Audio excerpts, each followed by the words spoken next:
कि हर एक का कोई कोई फेवरेट होता है, किसी का फेवरेट एक्टर होता है, किसी का फेवरेट स्पोर्ट्स पर्सन होता है, किसी का कोई कुछ फेवरेट होता है। वो उसके बारे में हमेशा कोई कोई न्यूज़ होगी, उसके बारे में वो सुनना चाहता है। यानी कि हमारी एक स्वाभाविक स्थिति है कि हम अपना जो फेवरेट है उसके बारे में सुनते हैं। लेकिन यही जो सुनने की प्रवृत्ति है बद्धजीव की, इसी प्रवृत्ति को भगवान की कथा को सुनने में लगाता है तो वो इस संसार के जन्म मृत्यु के चक्कर से छूट सकता है। भगवान गीता में कहते हैं, जन्म कर्म च मे दिव्यम एवं युवेति तत्त्वतः त्यक्त्वा देहं पुनर्जन्म नैति मामेति सुअर्जुन। हे अर्जुन, जन्म कर्म च मे दिव्यम, मेरे जन्म और मेरे कर्म दिव्य हैं। तो भगवान इस संसार में आते हैं और एक साधारण जीव भी संसार में आता है, लेकिन उसमें अंतर है। क्या अंतर है कि भगवान का इस संसार में आना अवतार कहलाता है और हम इस संसार में आते हैं अपने कर्मों का भोग भोगने के लिए। हमने कुछ अच्छे कर्म किए हैं, कुछ बुरे कर्म करने, तो उन सब का भुगतान करने के लिए भी संसार में आना पड़ता है। लेकिन भगवान के लिए ऐसा नहीं है। भगवान क्या करते हैं, जीवों पे कृपा करने के लिए, अपने भक्तों का उद्धार करने के लिए इस तरह से भगवान प्रकट होते हैं। और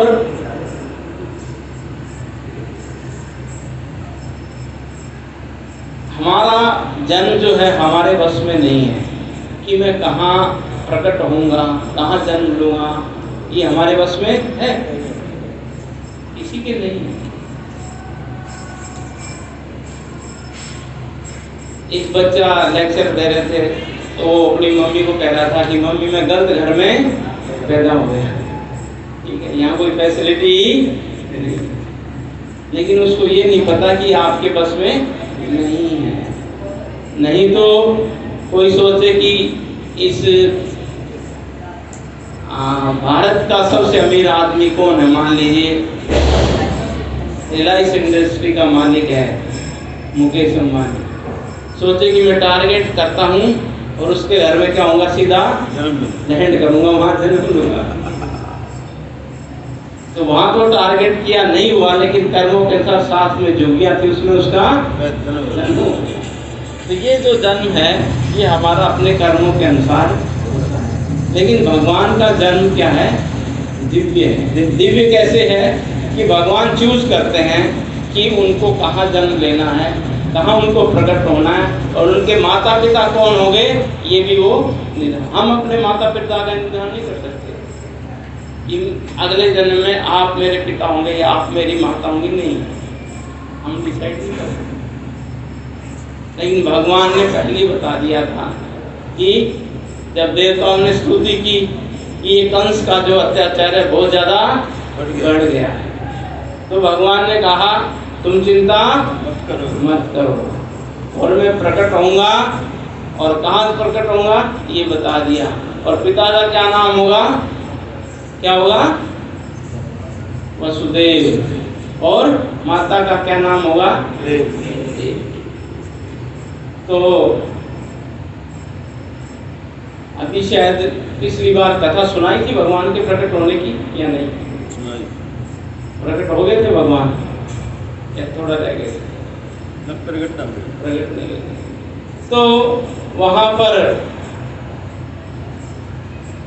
जो कंस है उसके अत्याचार बढ़ते जा रहे हैं, और कंस की बहन है जिससे वो बहुत प्रेम करता है, क्या नाम था उनका, देवकी। और देव का विवाह किससे होता है, हाँ, तो इतना था कि खुद जो रथ है उसको कौन चला रहा था, तो जो दुष्ट व्यक्ति है वो भी सारे व्यवहार करेगा, उसका प्रेम भी होगा, लेकिन उसका प्रेम तब तक है दुष्ट व्यक्ति का जब तक उसको ये ना पता लगे कि मेरे लिए कुछ खतरा है। जैसे ही उसको पता लग जाएगा उसका व्यवहार तुरंत बदल जाएगा। तो जैसे ही जा रहा था तभी आकाशवाणी हुई। क्या आकाशवाणी? कि हे कंस, जो देवकी है उसका 8वां पुत्र क्या होगा तेरा? काल।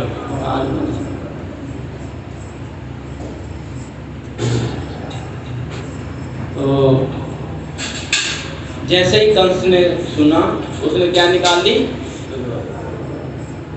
और क्या करना चाह रहा था वो? किसको?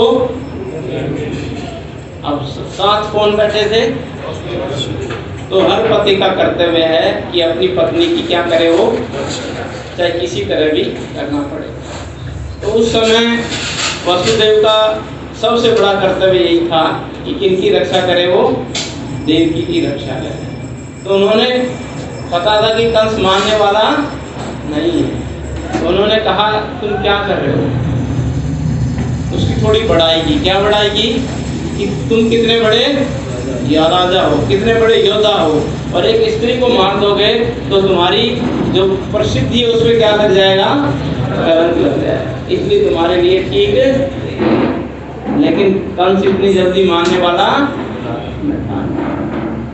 तो दूसरी युक्ति लगाई। वसुदेव जी ने क्या कहा कि तुम्हें किससे खतरा है? इसके 8वें संतान से खतरा है। तो मैं तुम्हें वचन देता हूँ, जो भी इसके पुत्र या पुत्री जो भी संतान पैदा होगी, मैं आपको लाकर 8वीं संतान। कंस को विश्वास था, उसने कहा ठीक है जाओ, छोड़ दिया। तो फिर मंत्रियों ने सलाह दी कि इनको किसमें डाल दिया जाए। जब पहला पुत्र पैदा हुआ तो कंस का हृदय थोड़ा सा पसीज गया। अरे ले जाओ इसको, ये तो कौन सा है? मुझे इससे खतरा नहीं है। किससे खतरा है?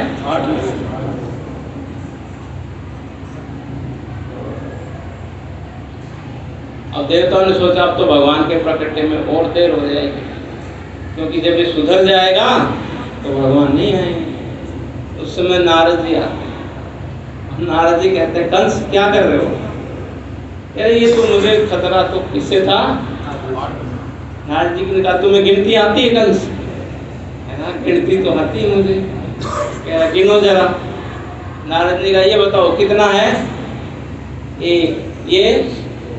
ये और ये 6 7 8।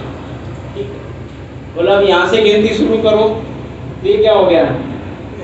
1 ये 3 4 5 6 7 8। ये पहला था, ये 8वां हो गया। 8वां तो वो क्या हो गया? अंश कसरत से करा गया। ये तो विष्णु जो है वो बहुत छलिया है, वो कुछ भी कर सकता है। तो उसने क्या किया? उस बच्चे का क्या कर दिया?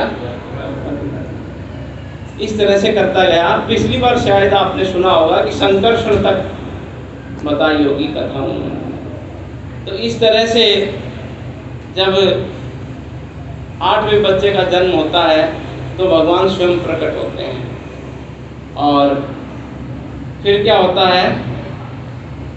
4 भुजाओं में के रूप में दर्शन देते हैं। किनको देते हैं? जैसे भगवान राम भी आते हैं तो वो माता यशोदा को माता कौशल्या को दर्शन देते हैं। इसी तरह से यहाँ देवकी को दर्शन देते हैं चतुर्भुज। और जब दर्शन देते हैं तो माता फिर उनसे रिक्वेस्ट करती है कि आप क्या बन जाओ? बच्चे बन जाओ। तो भगवान चतुर्भुज से क्या बन जाते हैं? छोटे बच्चे बन जाते हैं। और इस तरह से भगवान फिर डायरेक्शन देते हैं अपने पिता को। सोचो कोई बच्चा पैदा हो, पहले चतुर्भुज में प्रकट हो, फिर द्विभुज में बन जाए, फिर अपने पिता को डायरेक्शन दे क्या कि तुम यहाँ से मुझे कहाँ ले जाओ, गोकुल ले जाओ। ठीक है। और जो पहरेदार हैं उनका कौन व्यवस्था करेगा? तो वो भगवान सारी व्यवस्था करते हैं, वो सब क्या हो जाते हैं। और जो जेल के दरवाजे वो, और जो वसुदेव की जो बेड़ियां थी वो भी, और भगवान कहाँ चले जाते हैं? यमुना जी जो इतना उफान ले रही थी, बरसात हो रही थी, जब बरसात हो रही थी तो शेषनाग भगवान पे छाता करते हैं, इनको बरसात नहीं लगती। और जैसे ही भगवान यमुना में जाते हैं, यमुना एकदम से उफान पे आती है, वसुदेव डर जाते हैं क्या होगा। लेकिन यमुना भी क्या करना चाहती, भगवान के चरण। तो भगवान जब पोखरी में थे नीचे, उन्होंने क्या किया, अपना पैर किया और उन्होंने चरण स्पर्श किया। वो इस तरह से भगवान कहाँ पहुँच जाते हैं, और वहाँ से जो कन्या थी उसको लेकर के कहाँ जाते हैं, कौन? जब वहाँ जाते हैं और सब पहरेदार एज इट इज हो जाते हैं, बेड़ियाँ वापस लग जाती हैं, और फिर खबर जाती किसको? कंस देखता है क्या है, एक तो लड़की है। देवकी ने रिक्वेस्ट की कि ये तो कन्या है, तुम्हें तो इससे कोई डर नहीं होना चाहिए। कंस ने कहा नहीं, माना नहीं, इतना दुष्ट था। और उसने जो ही उस कन्या को लेकर के मारने की कोशिश की, तो ही वो हाथ से छूट करके 8 भुजाओं वाली देवी का रूप धारण कर देता। और क्या कहती कि दुष्ट, मुझे क्या मारेगा, तेरे को मारने वाला तो पैदा हो गया है।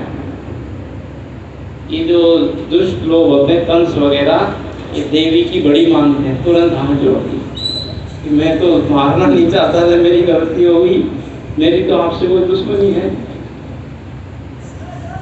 फिर मंत्रियों को बुलाता है और कहता है कि अब क्या किया जाए। उन्होंने कहा कि देखो, अब पता लगाना पड़ेगा कि कहाँ उसका जन्म हुआ। तो जितने भी इस डेट से जो बच्चे जन्म लिया है, उन सब बच्चों को क्या कर देते हैं, भरवा देते हैं। ये काम कौन करेगा? इस काम में जो एक्सपर्ट थी उसको याद किया कंस ने, उसका क्या नाम था? तो जो पूतना जो है वो एक्सपर्ट थी, किसमें एक्सपर्ट थी? किसी तरह का भी रूप बना सकती थी, पुरुष का रूप बना सकती है, स्त्री का बना सकती है, शेर का बना सकती है, और किसी भी जानवर का कोई भी रूप बना सकती है। तो पूतना कहती है कि आप चिंता मत करो, ये ड्यूटी किसको दो, और मैं गोकुल में जाती हूँ और वहाँ जितने भी बच्चे होंगे उनको क्या कर दूंगी। तो सीधी कहाँ से चली? और कैसे चली? पैदल। सबसे ज्यादा जो अटैक होता है ना, वो एयरफोर्स का होता है, मिलिट्री है, नेवी है, और ऊपर से जो अटैक होता है वो सबसे खतरनाक होता है। तो पूतना भी बाई एयर सीधी आई और कहाँ लैंड किया, और जैसे ही लैंड किया एकदम से अपना गेटअप क्या कर दिया, गेटअप चेंज कर दिया। इतना सुंदर रूप बनाया, इतना सुंदर रूप बनाया कि जो गोकुल वासी थे, जो भी देखता खुद ही रास्ता बता रहा है, ये तो जरूर हमारे कान्हा को देखने आई होगी, ये तो जरूर कोई देवी है। उसने क्या किया, म्यूजिक बजा रही है बहुत सुंदर, रात में कमल का फूल है, और जो भी लोग देखते मंत्र मुग्ध हो जाते और बताना हाँ इधर इधर जाना, इधर जाना, इधर जाना, और सीधे कहाँ लेकर गए, जहाँ यशोदा के महल में। और यशोदा आज जितनी स्त्रियों ने देखा वो भी क्या हो गई, मंत्र मुग्ध हो गई। देखो हमारे लाला को आशीर्वाद देने के लिए कोई देवी पधारी है। और लेकिन भगवान तो क्या है, सब कुछ पूतना को भी जानते हैं। और हमारे हृदय में अब क्या हो रहा है, आप सबके हृदय में क्या हो रहा है वो जानते हैं। सर्वस्य चाहं हृदयनिविष्टो मत्तस्मरते ज्ञानम् अबोधनं च वेदैश्च सर्वैः अहमेव वेद्यो वेदान्तकृतवेदविद्तेऽहम्। तो जैसे ही पूतना गई और पूतना ने भी देखा तो पूतना समझ गई साधारण बालक। पूतना ने कहा ये राख के अंदर दबी हुई क्या है, कोई चिंगारी है जो मुझे क्या कर सकती है, भस्म कर सकती है। और जैसे ही पूतना का ये विचार आया भगवान तो हृदय में बैठे समझ गए। भगवान ने तुरंत क्या कर ली, आंखें। तो भगवान ने आंखें क्यों बंद की, हमारे आचार्यों ने इसके कई कारण बताए हैं। तो एक कारण तो यही था कि भगवान पूतना को विश्वास दिलाना चाहते थे कि डरने की कोई बात नहीं है, ये बच्चा तो मुझे देख करके खुद ही अपनी आंखें बंद कर रहा है, मैं इसे डर रही हूँ लेकिन ये वापस में मुझसे डर रहा है। दूसरा, आंखें क्यों बंद की कि इससे पहले पूतना ने बहुत सारे बालकों का क्या किया था, वध किया। तो भगवान उस स्त्री का मुंह नहीं देखना चाहते थे जिसने इतने नन्हे नन्हे बालकों की क्या की है, इसलिए भगवान ने अपनी आंखें बंद कर। और तीसरा ये है कि भगवान अवतार लेते हैं किस लिए, दुष्टों का नाश करना, परित्राणाय साधूनां विनाशाय च दुष्कृताः। लेकिन जो पहला जो दुष्ट है, जो राक्षस आया है, वो कौन है, पूतना है। और पूतना किस रूप में आई है, स्त्री के रूप में आई है, और उसका क्या करना पड़ेगा, इसलिए भगवान ने क्या कर ली, आंखें। और दूसरा, पूतना माता यशोदा को कह रही थी कि मैं तुम्हारे कान्हा को क्या पिलाना चाहती हूँ, लेकिन दूध नहीं पिलाना चाहती। उसने क्या कर रखा था, अपने स्तनों पर विष लगाया। कौन सा विष था, कालकूट नाम का। कालकूट नाम का विष इतना तीखा होता है, एक बार टच कर लो आप ये नहीं बताओगे ये मीठा था या खट्टा, बोलने के लिए कोई फंसेगा नहीं। जैसे टच किया तुरंत टिकट कर दिया। तो भगवान सोच रहे थे ये मुझे दूध पिलाएगी, तो इसलिए ये क्या है, माता। शास्त्रों में, हमारे शास्त्रों में 7 प्रकार की माताएं बताई गई है। नंबर 1 हमारी सगी माँ, जो हमें क्या देती है, जन्म देती है। नंबर 2 जो हमारे गुरु हैं, उनकी पत्नी भी क्या होती है, माता होती है। नंबर 3 जो राजा की पत्नी होती है, रानी, वो भी सबकी क्या होती है, माता होती है। और नंबर 4 जो ब्राह्मण है, उसकी पत्नी भी क्या होती है, माता। नंबर 5 जो है गौ, जो गाय है, वो भी क्या है, माता। नंबर 6 धाय। धाय का मतलब होता है कि माँ तो नहीं है लेकिन पालती है और अपना दूध भी पिलाती है, सारी सेवा करती है बच्चे की, उसको धाय माँ बोलते हैं, वो भी क्या है, माँ।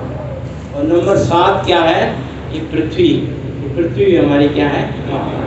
तो भगवान ने कहा ये मुझे दूध पिलाने के भाव से आई है, इसलिए, लेकिन क्या करना पड़ेगा इसका। तो पूतना को जब विश्वास हो गया कि भगवान ने आंखें बंद की हुई और बालक मुझसे डर रहा है, तो पूतना ने सब पे अपना जादू चलाया और उन्होंने कहा कि मुझे तो आराम से दे दिया। किसने दे दिया, माता यशोदा। और पूतना ने कहा मैं इसको ले जाती हूँ, थोड़ा बाहर ले जा करके, और अपना जो कालकूट लगा हुआ जो स्तन था वो भगवान के मुख में उसने डाला। तो भगवान ने तो क्या किया, उसके स्तनों को पीना शुरू किया, लेकिन उसका दूध पान करने के साथ उसके प्राण को भी क्या करने लगे, खींचने लगे। और जैसे ही खींचने लगे पूतना को पता लग गया कि अब मौत क्या है, उसने तुरंत अपना जो है तोड़ के गई और जो असली रूप है, विकराल रूप, वो उसने दिखाया। और क्या कहा, मुझ मुझ मुझ, संस्कृत में होता मुझ का मतलब छोड़ो छोड़ो छोड़ो। भगवान कह रहे मैं एक बार जिसको पकड़ लेता हूँ उसको छोड़ता। आप भी सावधान होकर के आना कथा में, फिर मत कहना कि हम कथा में गए थे अब रोज जो है माला करनी पड़ रही है, भगवान का नाम लेना पड़ता है। कृष्ण हमारे टेढ़े हैं, एक बार जिसको पकड़ लेते हैं फिर उसको छोड़ते नहीं है। आपको दुख भी आ सकता है, कष्ट भी आ सकता है, कुछ भी आएगा, लेकिन वो आपको छोड़ेंगे नहीं। तो भगवान ने और तेज पकड़ा और उसके प्राणों को जैसे ही चूस लिया तो पूतना वहां पर गिर गई। और जैसे ही गिरी तुरंत वहां से दौड़ के आते हैं सारे ब्रजवासी। वो देखते कितना कई किलोमीटर लंबा शरीर उसका था, किसका, कितना था, 12 मील। हाँ, और ब्रजवासी जाते हैं और देखते हैं कि भगवान क्या कर रहे हैं, वहां पर खेल रहे हैं। और उठाते हैं और उठा करके लेके आते हैं और कहते हैं कि हमारा कान्हा क्या है, बच गया। उसके पश्चात तो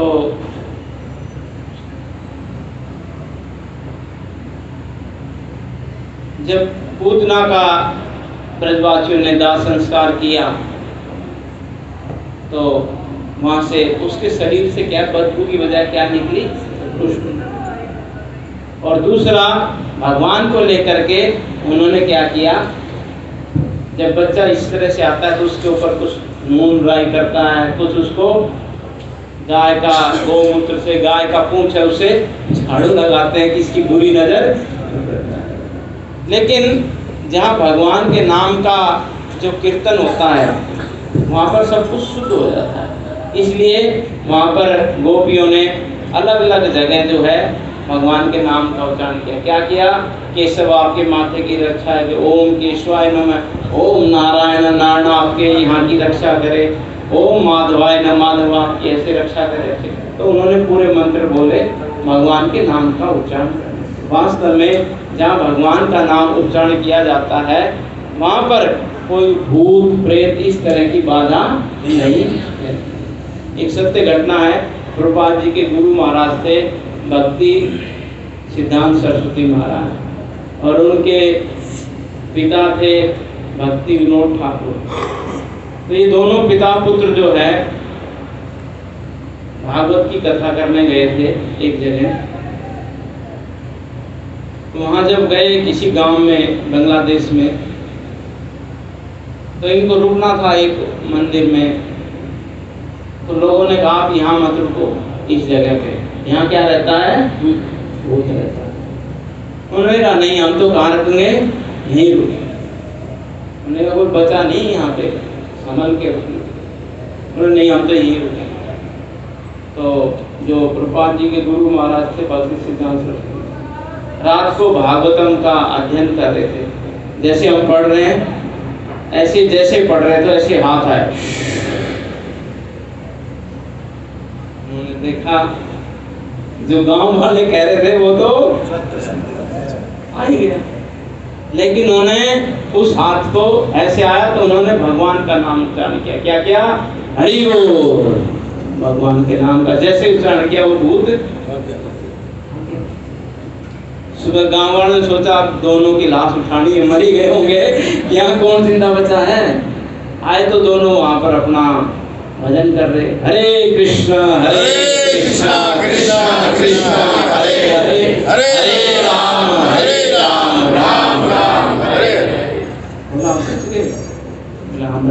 और भूत मतलब भूत आ गया। वो भूत कौन था ये तो बताओ जरा। उन्होंने कहा वो भूत कोई नहीं था, ये मंदिर का जो पुजारी था वही भूत बना हुआ था, मर गया था। मरने के बाद वही यहाँ पे बना है। वो पुजारी कैसे भूत बन गया। उन्होंने कहा वो पुजारी जो था उसने मंदिर के पैसे खाली। तो ध्यान रखना, जो भी पूजा का जो किसको सेवा मिलती है हमारे लिए, जो मंदिर की सेवा करते हैं, उसमें कुछ गड़बड़ नहीं करनी चाहिए। अगर गड़बड़ करते हैं तो ये नहीं है कि भाई हम छूट जाएंगे, नहीं, ये बहुत बड़ा अपराध है। दूसरा, किसी को बुरी दृष्टि से देखना, ये भी बहुत बड़ा अपराध है। अगर आप किसी को बुरी दृष्टि से देखते हो तो आपको ना तो गुरु बचा सकता और ना गोविंद बचा पाएंगे। इसलिए आपको अपना चरित्र है वो क्या रखना चाहिए, शुद्ध रखना। अगर नहीं रखोगे तो जो जस कराई सो रस फल चाखा, चखना पड़ेगा। वहाँ ये नहीं कह सकते नहीं महाराज पता नहीं, मर्जी नहीं चलेगी। तो भगवान का शुद्धिकरण किया और उसके पश्चात एक बहुत विचित्र घटना हुई कि पूतना आई थी तो भगवान को मारने के लिए, लेकिन भगवान ने क्या किया, आपको कोई मारने आए तो आप क्या करोगे, छोड़ोगे उसको? आपको कोई गला दबाए, आप कहोगी मैं तो आपको अपना राज्य दे देता हूँ, आपकी बहुत मेहरबानी, आपने मुझे जहर पिलाया, कोई करेगा ऐसे? ये है भगवान के कर्म दिव्य। हमारे कर्म ऐसे नहीं होते। हम क्या करते हैं, कमियां ढूंढते हैं हर एक में। जैसे मुझे रोजी ने कहा कि मैं एग्जामिनर हूँ, तो एग्जामिनर क्या करता है, हर बच्चे की क्या ढूंढता है, गलती ढूंढता है। गलती कहाँ, इसने गलती के वहां पर क्या था, उसके नंबर था। लेकिन भगवान ऐसे एग्जामिनर नहीं। अगर वो गलती ढूंढने लगे तो कोई भी पास, भगवान सिर्फ ये देखते हैं इसमें क्या थोड़ी बहुत कोई खूबी हो, मेरा नाम लिया है, मेरी कोई तो सेवा की है। तो पूतना में भी वही देखा, वो भगवान को मारने के लिए आई है, धैर्य नहीं देखा भगवान ने। भगवान ने देखा कि वो मुझे क्या पिलाने आई, अपना दूध पिलाने आई। इसलिए ये क्या है, मेरी माँ है, इसलिए ये मेरे धाम में रहेगी गाय के रूप में, अपनी माँ बनाए। इसलिए भागवतम में यही श्लोक जब सुखदेव गोस्वामी ने सुना तो वो ब्रह्म का सुख छोड़ करके भक्ति में आ गए। और भागवतम में ये श्लोक आया है, अहो बकीयम स्तनकारकूटम जिघांसयापि साधवी लेभे गतिं धात्रीं उचितं ततोऽन्यं तं वा दयालुं शरणं व्रजेम। अहो बकीयम, ये पूतना का नाम दूसरा बकी भी है, क्योंकि ये बकासुर की क्या थी, बहन थी, इसलिए इसका नाम बकी है। तो वो भगवान कितने दयालु हैं, जिन्होंने उस पूतना को, जो उनको कालकूट जहर पिलाना चाहती थी, उसको क्या दी, लेभे गति धात्री, धात्री की गति दे दी। हम वा दयालु शरणम व्रजे, कौन ऐसे दयालु भगवान की शरण में नहीं जाना चाहेगा। तो भगवान जो हैं, आप सोचिए, जो मारने आया था उसको माँ का दर्जा दिया, और जो भगवान की प्रेम से सेवा करता है, पत्रम पुष्पम फलम, कुछ भेंट करता है, उसको भगवान क्या दे सकते हैं, आप सोच सकते हो, सोच भी नहीं सकते। इसलिए भगवान की कुछ भी सेवा हो उससे हमें जुड़ना चाहिए। और ये सेवा का अवसर आपके पास आ रहा है जन्माष्टमी के रूप में। जन्माष्टमी में कम से कम भगवान के कुछ दर्शन करें, जाएं, उस दिन व्रत रखें जन्माष्टमी को, और भगवान का जो जन्माष्टमी का जन्म उत्सव उसको मनाएं। और मंदिर में प्रभु जी हैं, कुछ सेवा, किस किस तरह की सेवा है आप इनसे पूछ सकते हैं, उसको कर सकते हैं। तो भगवान थोड़ी भी सेवा है उसको क्या मानते हैं, बहुत बड़ा मानते हैं। एक बार की साउथ इंडिया की घटना है कि एक व्यक्ति था, वो अपनी प्रेमिका यानी कि गर्लफ्रेंड के साथ जाता है और एक फूल वाले के पास से गुजरे, तो वहाँ पर एक पहले भक्त भी खड़ा था, उसने देखा ये कमल का फूल है, इस फूल को किसको दूंगा मैं? भगवान को क्या करूंगा? उसने कहा ये कमल का फूल। इतनी देर में प्रेमिका भी क्या कहती है, मुझे क्या चाहिए? यही। तो उसका जो प्रेमी होता है वो कहता है कि ए फूल वाले, ए मुझे दो। उन्होंने कहा भाई इनको वो कितना पैसा दे रहा है? बोला ये तो 20 रुपए दे रहा है। उसने कहा 100 का नोट, 100 का नोट है, मुझे दे दे। अब भक्त तो है, उसको पता नहीं है, भक्त तो पागल होता है भगवान के प्रेम में। उसने कहा मैं 200 रुपये दूंगा। अब देखो गर्लफ्रेंड खुली है तो अपनी इज्जत के लिए उसको भी कुछ करना था। बोला ये 200 दे रहा तो मैं कितने दूंगा? 1000 दूंगा। भक्त ने कहा 5000 दूंगा। उसने कहा 10,000 दूंगा। उसने कहा 1 लाख दूंगा। उसने कहा मैं 2 लाख दूंगा। भक्त ने कहा ये मेरी बल्लभगढ़ में दुकान है और ये मेरा मकान है 65 सेक्टर में, ये तेरे नाम में ये। उस प्रेमी ने देखा भाई ये तो क्या है, पागल आदमी है। उसने कहा ये इसको ले जा रहा हूँ कहीं और। अब सब कुछ लुटा दिया उसने और लुटा करके एक फूल खरीदा कमल का भगवान के लिए। और उस दिन वो भगवान के लिए जब वो फूल लेके गया तो देखता है कि भगवान अपने ऑल्टर से उतर के खुद आ रहे हैं और आकर के उसका फूल ले रहे हैं कि तुमने सब कुछ दे दिया, मेरे लिए कितना प्रेम कर सकते, लाओ ये फूल मुझे खुद दो। फूल ले लेते हैं। अब सोने के लिए घर नहीं है, कमाने के लिए दुकान नहीं, ये 65 सेक्टर के पार्क में आकर के सो गए रात को। सोचो, लेकिन भगवान क्या है? भगवान की सेवा करते हैं तो भगवान क्या कहते हैं? अनन्यस चिंतयन्तो माम ये जना पर्युपासते तेषां नित्याभियुक्तानां योगक्षेमं वहाम्यहम्। कि जो इस तरह मेरा भजन करता है उनका योगक्षेम। योगक्षेम का मतलब जो जिसके पास जितना है उसकी क्या करता हूँ? रक्षा करता हूँ, और जितनी जरूरत होती है वो ला के भी दे देता हूँ। तो भगवान वो जो फ्लावर वाला था उसके सपने में रात को आया, आप भगवान आपने दर्शन दे दिए मुझे। कह रहा दर्शन तो ठीक है, बात सुन। कह रहा बात क्या बताओ?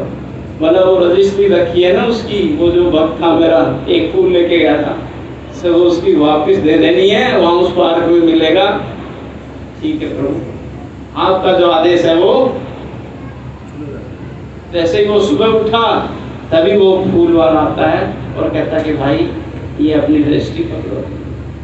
तो ये है, तो भगवान की अगर हम थोड़ी सी भी सेवा करते हैं, थोड़ी सी भी सेवा करते हैं तो भगवान उसको भूलने वाले नहीं, कभी भी नहीं भूलते हैं। इसलिए पूतना की कथा से हम देखते हैं कि भगवान की पूतना ने थोड़ी सी किसी भी भाव से की हो, गलत भाव था, लेकिन सेवा की तो भगवान ने उसको इतना बढ़ा। और हमारे आचार्य बताते हैं कि पूतना की कथा से और हम क्या सीखते हैं। पूतना किसका प्रतीक है? पूतना प्रतीक है ढोंगी गुरु का।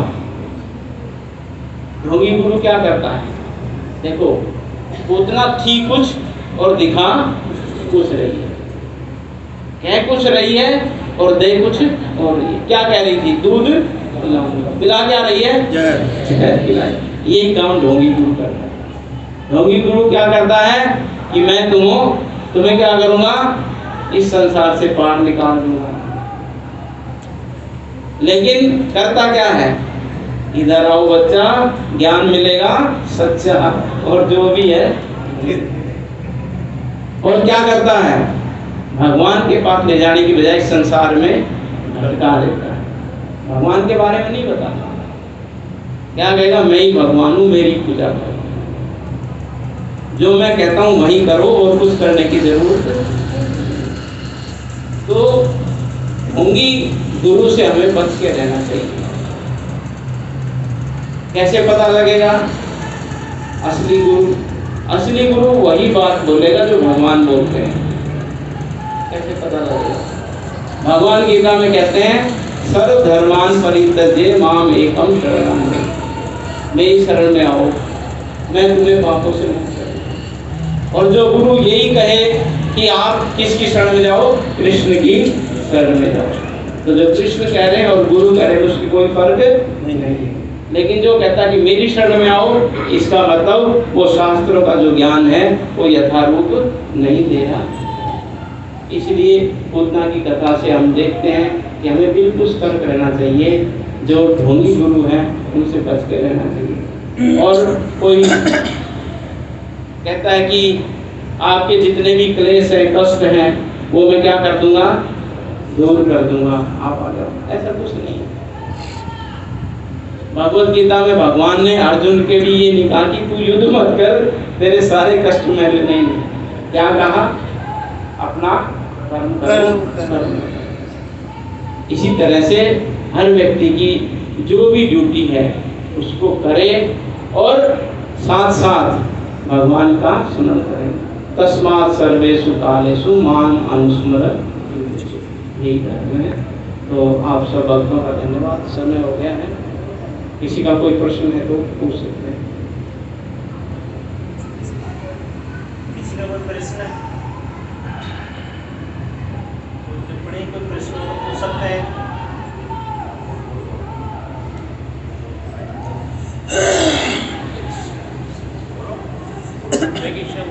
हरे कृष्ण।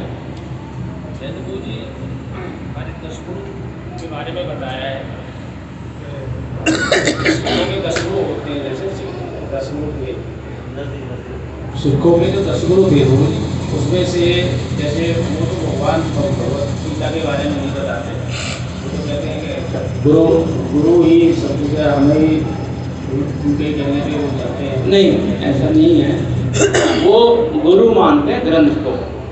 अब उनके यहाँ कोई एग्जिस्टिंग गुरु नहीं है सिखों में। सिखों में अब ग्रंथ ही गुरु है। पहले उनके 10 गुरु हुए। अब एट प्रेजेंट सिख धर्म में जो उनका ग्रंथ साहब है वही गुरु है। और उसको गुरु की तरह मान करके जो गुरु ग्रंथ साहिब में जो शिक्षाएं लिखी हुई हैं उनका वो पालन करना चाहिए, जो सिख धर्म को मानता है। उसमें गुरु की है और भगवत गीता का बताते हैं। गुरु ग्रंथ साहब में राम, कृष्ण, ओम, इसके सिवा कुछ नहीं है। गुरु ग्रंथ साहब में भी यही लिखा है कि राम नाम का सिमरन करो, कृष्ण नाम का सिमरन करो, गोविंद नाम का सिमरन करो। तो सिमरन पे जोर दिया है। तो वो भी अपनी माला पे जप करते हैं और हम भी करते हैं। और जितने भी धर्म में सब में भगवान के नामों का उच्चारण है।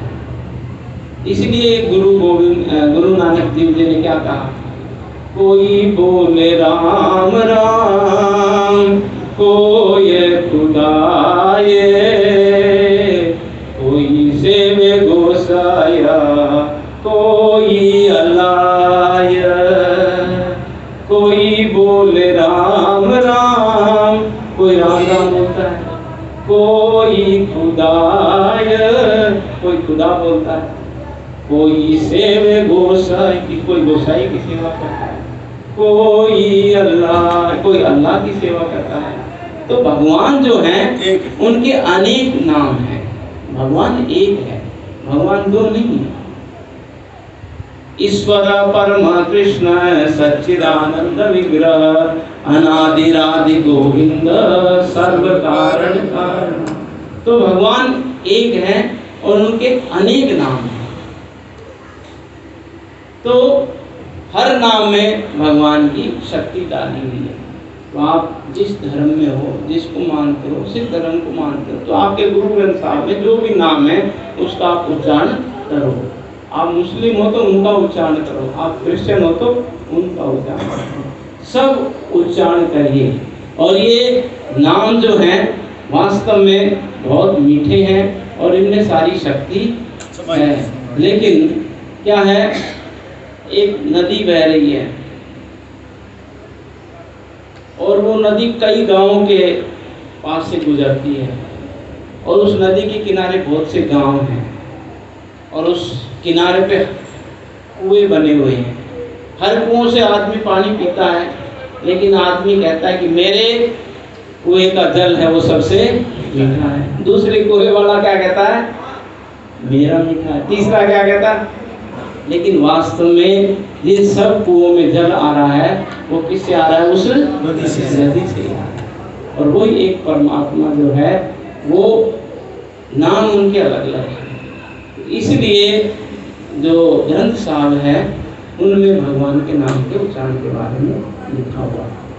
और गुरु भी जो भी थे, गोविंद देव जी हों और गुरु नानक देव जी हों, उन्होंने मानव समाज के लिए, मानव कल्याण के लिए अपने प्राण तक बलिदान किए। आप हिंदू धर्म की रक्षा के लिए गुरु गोविंद सिंह ने अपने पुत्रों की बलि दी। आज शीशगंज गुरुद्वारा आप देखते हो, वहाँ भी तो आप जो कह रहे हो कि गुरु को अब मानते हैं तो गुरु नहीं है, अब ग्रंथ ही गुरु है। और आपका कोई प्रश्न हो तो पूछ।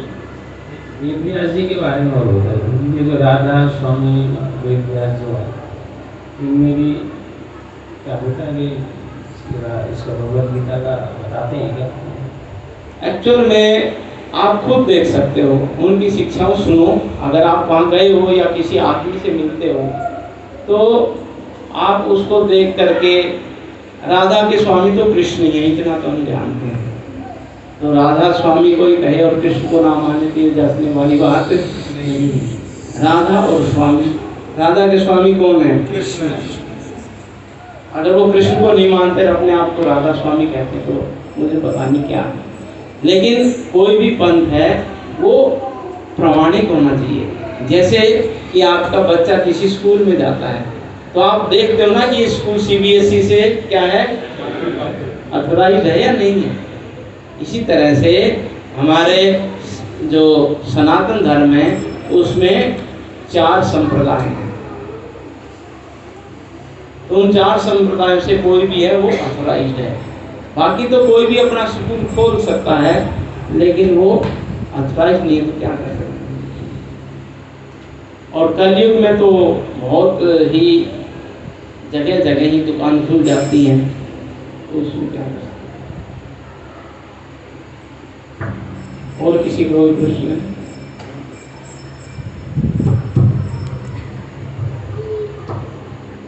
हरे कृष्ण। प्रश्न है कि जैसे आपने अभी पूतना की कहानी सुनाई थी, पूतना की स्टोरी थी, तो मैं पूछना चाहता हूँ जैसे कि जितने भी पात्र इस पूरे युग में हुए उनका एक पुनर्जन्म से रिलेशन होता है। तो इसमें पूतना का कोई पुराना जन्म की कथा है, इसलिए किसलिए आई और क्या था? हाँ, बहुत अच्छा प्रश्न प्रभु का कि ये जो पूतना है इसको इतनी अच्छी गति मिली, तो इसका कारण ये भी है कि पिछले जन्म में जो है पूतना, जब भगवान ने बलि महाराज को वामन अवतार में क्या अवतार लिया था, बलि महाराज ने राजा बलि महाराज से वामन अवतार में 3 पग। और जब ये आए, जब ये यज्ञशाला थी तो एक छोटे से ब्रह्मचारी के रूप में, कमंडल है, जनेऊ है और एक छाता लिए हुए हैं और बहुत ही सुंदर लग रहे हैं। तो वहाँ पर जो बलि महाराज की सिस्टर थी, रत्नमाला नाम था उस समय, तो जब ये रत्नमाला इनको देखती है तो कहती है कितना सुंदर बालक है, मेरी इच्छा है इसको किस में उठाऊं, गोद में उठा करके अपना दूध पिला दूं इसको। और ये देख रही है और भगवान क्या कहते हैं, इच्छा पूरी। 3 पैर। बलि महाराज ने कहा हैसियत देख के मांगो, हैसियत देख के मांगो बालक। वामन देव ने क्या कहा, ब्राह्मण को लालची जितनी आवश्यकता हो उतना ही, इसलिए मेरे को 3। फिर जब अपना हाँ छल यसी विक्रमणे बलिम अद्भुत वामन पदनख नीर जनित जन पावन केशवधृत वामन रूप जय जगदीश हरे जय जगदीश हरे छल यसी विक्रमणे बलिम अद्भुत वामन पदनख नीर जनित जन पावन। ऐसे अपना पैर बढ़ाया तो जो नाखून है ऊपर वाले प्लेटलेट में लगा तो उससे क्या है गंगा जी का प्राकट्य। और पदनख नीर जनित जन पावन और सारे संसार को वो नीर है वो पावन करना। केशव धृत है वामन रूप भगवान केशव भगवान कृष्ण आपने ही धारण किया। क्या रूप धारण किया है? वामन। केशव धृत है वामन रूप जय जगदीश। और फिर 2 कदम में सब कुछ ले लिया और तीसरे में बांध के पाली को पूरा सर पे रखा। आपको पता है जब ये देखा रत्नमाला ने अब उसके अंदर जो है आग लगी। और अगर जहर मिल जाए ना तो इस लड़के को अभी क्या मैं दे दूं तो भगवान क्या है? भगवान सबके हृदय में बैठे हैं और सबकी इच्छा जानते हैं। इसलिए इच्छा भी ध्यान से करना चाहिए। हम जब करते हैं भगवान से पता नहीं क्या मान लें। ये ध्यान रखना। हाँ सच्ची घटना है। हमारे मंदिर के भक्त हैं उन्होंने बताया मुझे आकर के पर्सनल है लेकिन मैं शेयर कर देता हूँ। उन्होंने कहा प्रभु जी मैं जब करते समय सोचा कि मुझे गोली लगेगी।